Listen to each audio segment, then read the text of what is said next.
تو ایک نقطے سے جناب لکھنے میں بھی محرم سے مجرم بن جاتا ہے۔ تو کلپ کے کاٹنے سے مطلب کچھ اور آپ نکال لیتے ہیں، وہ کس فہم میں کس ایک بندہ تقریر کرتا ہے، اس کا جو شروع کرتا ہے وہ عوام الناس کو بتاتا ہے کہ یہ مسئلہ میں نے آپ کو سمجھانا ہے، تو وہ بیچ میں آپ کاٹ کر اگر وہ پوری تقریر اس نے قرآن و سنت بیان کیا ہے، اس میں 2 منٹ اس نے کسی کی فرمائش پر کسی ولی اللہ کا جناب ذکر کیا ہے، تو آپ جناب والا اس کی کوئی کرامت بیان کی ہے تو آپ اس کو نکالتے ہیں، پھر اس کی اپنی بکواس شروع کر دیتے ہیں۔ تو مرزا جیلمی یہ آپ کا پڑا ہوا ہے، میں نے منگوایا تھا، تو اس میں سے سب سے پہلی نمبر جو حدیث آ رہی ہے اس میں سے میں یہ پڑھ کے سناتا ہوں، اور پھر حدیث کی روشنی میں آپ کا حق ہی نہیں بنتا کہ آپ ان ہستیوں پہ اپنی جو اس زبان کو کھولیں، کیونکہ دیکھیں اس نے حضرت عائشہ اور حضرت امیر معاویہ اور مولا علی ان کے جو اختلافات تھے اس کے اوپر اپنا جو یہ نام کمایا ہے، اس پہ بحث کر کے، اس پہ بات کر کے، تو اس میں بات کرنے کی ضرورت ہی نہیں تھی۔ اسی کی لکھی ہوئی حدیث ہے، مسلم شریف کی حدیث ہے کہ سیدنا ابو موسیٰ اشعری بیان کرتے ہیں کہ ایک دن ہم نے رسول اللہ صلی اللہ علیہ وسلم کے ساتھ نماز مغرب ادا کی، پھر ہم نے سوچا کہ یہیں بیٹھے رہیں تاکہ نماز عشاء بھی رسول اللہ صلی اللہ علیہ وسلم کے ساتھ ہی پڑھ لیں تو بہتر ہوگا۔ چنانچہ ہم وہیں بیٹھے رہے، اسی دوران رسول اللہ صلی اللہ علیہ وسلم ہمارے پاس تشریف لائے اور آپ صلی اللہ علیہ وسلم نے پوچھا تم اس وقت سے یہیں بیٹھے ہو؟ ہم نے عرض کیا اللہ کے رسول۔ دیکھیں یہ حدیث عربی میں اگر پڑھیں گے تو وہاں لفظ ہوگا عرض کی اے اللہ کے رسول، نہیں، وہاں ہوگا یا رسول اللہ، تو اس میں لکھا ہوا ہے اے اللہ کے رسول۔ ہم نے آپ صلی اللہ علیہ وسلم کے ساتھ نماز مغرب پڑھی، پھر سوچا کہ یہیں بیٹھے رہتے ہیں تاکہ آپ صلی اللہ علیہ وسلم ساتھ نماز عشاء بھی پڑھ لیں۔ آپ صلی اللہ علیہ وسلم نے فرمایا تم نے بہت اچھا کام کیا۔ پھر آپ صلی اللہ علیہ وسلم نے سر مبارک آسمان کی طرف اٹھایا، اور اکثر آپ صلی اللہ علیہ وسلم اپنا سر مبارک آسمان کی طرف اٹھایا کرتے تھے۔ پھر آپ صلی اللہ علیہ وسلم نے فرمایا ستارے آسمان کے لیے باعث امن ہیں، جب ستارے چلے جائیں گے تو آسمان پر وہ وقت آ جائے گا جس کا وعدہ ہے یعنی فنا، اور میں اپنے صحابہ کے لیے باعث امن ہوں، جب میں رخصت ہو گیا تو میرے صحابہ پر وہ چیز آئے گی جس کا ان سے وعدہ کیا گیا ہے، یعنی فتن و مصائب، اور میرے صحابہ میری امت کے لیے باعث امن ہیں، میرے صحابہ میری امت کے لیے باعث امن ہیں۔ تو کیا حضرت امیر معاویہ صحابی رسول نہیں ہیں؟ کیا وہ کاتب وحی نہیں ہیں؟ اگر کسی کی زندگی سے مسلمان ہو، صحابی رسول ہو، اگر کسی نے ایک اتحادی غلطی کر لی تو کیا آپ اس پہ زبان کھولنا شروع کر دیں گے؟ یہ قرآن و حدیث کی روشنی میں یہ آپ کی زبان کھولنا آپ کو جہنم میں لے کر جانے والی یہی ایک چیز ہوگی کہ آپ نے صحابہ کرام رضوان اللہ علیہ اجمعین پہ تبرہ شروع کیا ہے۔ جب میرے صحابہ رخصت ہو جائیں گے تو میری امت پر وہ چیز آئے گی جس فتن و مصائب کا ان سے وعدہ کیا گیا ہے۔ جب حضرت مولا حسین علیہ السلام دنیا میں تشریف لائے تو آپ صلی اللہ علیہ وسلم نے کو جبریل نے یہ پیغام دے دیا تھا کہ یہ مٹی ہے، یہ مٹی ہے، جب یہ سرخ ہو جائے گی تو آپ کے اس نواسے کو شہید کر دیا جائے گا۔ تو یہ تو اللہ نے آپ کو بتا دیا تھا اس وقت جب حضرت حسین کی پیدائش ہوئی تھی، اور جب حضرت حسن پیدا ہوئے تھے تو آپ صلی اللہ علیہ وسلم نے فرمایا تھا کہ میرا یہ بیٹا وہ ہے جو 2 مسلمان گروہوں کے درمیان صلح کروائے گا، اور آپ نبی صلی اللہ علیہ وسلم کی زبان سے صلح کا لفظ نکلا ہے حدیث میں، یہ صحیح حدیث ہے، تو آپ کس طرح کہہ سکتے ہیں آج کے یوٹیوب مولوی، آپ کس طرح کہہ سکتے ہیں کہ صلح حسن جو ہے وہ منسوخ ہو چکی ہے؟ آپ کی اوقات کیا ہے؟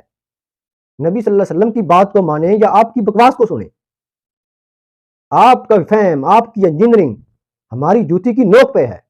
ہم تو نبی صلی اللہ علیہ وسلم کی حدیث کو مانیں گے، آپ کے فرمان کو عالی درجہ دیں گے۔ آپ صلی اللہ علیہ وسلم فرما رہے ہیں کہ میرا یہ بیٹا 2 مسلمان گروہوں کے درمیان صلح کروائے گا، تو میری امت کے لیے باعث امن ہے۔ جب میرے صحابہ رخصت ہو جائیں گے تو میری امت پر وہ چیز آئے گی، تو آخری صحابی تک یہ حدیث فٹ آئے گی۔ تو پھر آپ حضرت امیر معاویہ پر کیوں اپنے آپ کو پتہ نہیں کیا سمجھتے ہیں؟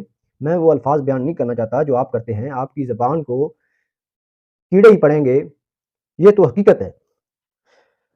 مسند احمد کی حدیث میں سیدنا نعمان بن بشیر بیان کرتے ہیں کہ رسول اللہ نے سید حذیفہ نے فرمایا مجھے عمرہ حکمرانوں کے بارے میں آپ صلی اللہ علیہ وسلم کا خطبہ یاد ہے کہ رسول اللہ نے ارشاد فرمایا تم میں نبوت باقی رہے گی جب تک اللہ تعالیٰ چاہے گا، پھر جب چاہے گا اسے اٹھا لے گا، پھر نبوت کے طرز پر خلافت ہوگی، جب تک اللہ تعالیٰ چاہے گا، پھر جب چاہے گا اسے بھی اٹھا لے گا، پھر کاٹ کھانے والی بادشاہت ہوگی، جب تک اللہ تعالیٰ چاہے گا، پھر جب چاہے گا اسے بھی اٹھا لے گا۔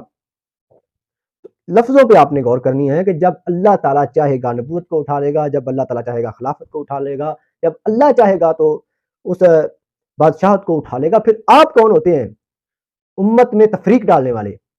تو یہ امت پہ ایک امتحان تھا، تو اللہ تبارک و تعالیٰ کی طرف سے تھا. تو آج 1400 سال کے بعد آپ کون ہوتے ہیں اس پہ اپنا جناب اپنی اس غلیظ سوچ سے امت میں تفریق ڈالنے والے اور اپنے وہم اپنے فہم کو بیان کرنے والے. یہ اسی کا یہ رسالہ لکھا ہوا ہے. تو پھر جبرانہ بادشاہت ہوگی جب تک اللہ تعالیٰ چاہے گا، پھر جب اللہ تعالیٰ چاہے گا اسے بھی اٹھا لے گا. پھر نبوت کی طرز پر خلافت ہوگی، یعنی قرب قیامت سے پہلے امام مہدی کی خلافت راشدہ، اس کے بعد آپ صلی اللہ علیہ وسلم خاموش ہو گئے. ایمان کیا، لوگوں کو اللہ کی طرف دعوت دی، آپ کہہ رہے ہیں سب ہی غلط ہیں اور میں ٹھیک ہوں اکیلا. پوری امت کے علماء کرام کو آپ نے نہیں چھوڑا، اور آپ ایک یوٹیوب ایک کمرے میں بیٹھ کر کیا ثابت کرنا چاہتے ہیں؟ تو میں نے یہ بیان حدیث میں سے کیا کہ اللہ تبارک و تعالیٰ نے اور نبی صلی اللہ علیہ وسلم نے فرما دیا کہ یہ میرا بیٹا صلح کروائے گا.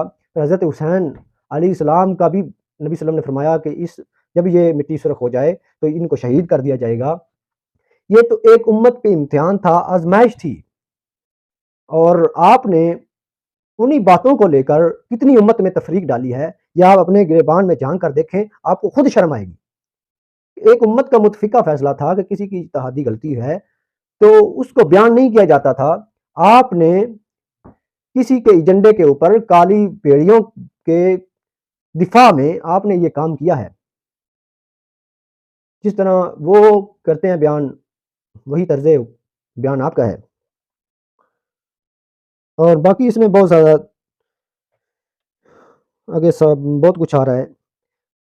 باقی اللہ تبارک و تعالیٰ اسے دین سمجھنے کی، اور یہ جو مسلم بخاری پڑھتا ہے بغیر استاد کے، تو بغیر استاد کے ہمیں اپنی پنجابی زبان کے شعر سمجھ میں نہیں آتے تھے، تو اس کو بخاری مسلم کس طرح سمجھ میں آ گئی ہے؟ ہم جب پڑھتے تھے تو ہمیں اردو کے شعر نہیں سمجھ میں آتے تھے، اس کی تشریح اور خلاصوں میں لکھی سمجھ میں نہیں آتی تھی جب تک استاد ہمیں نہیں استاد مطلب بتاتا تھا. تو یہ کون ہے جس نے بخاری اور مسلم کو خود ہی سمجھ لیا ہے؟ اور جتنے بھی اس کے استاد ہیں وہ بھی اسی طرز کے ہیں، انہوں نے بھی اسی طرح کے کام ڈالے ہوئے ہیں. باقی یہ امت حضرت امیر معاویہ ہو، حضرت عائشہ رضی اللہ عنہا ہوں، اور حضرت مولا علی ہوں.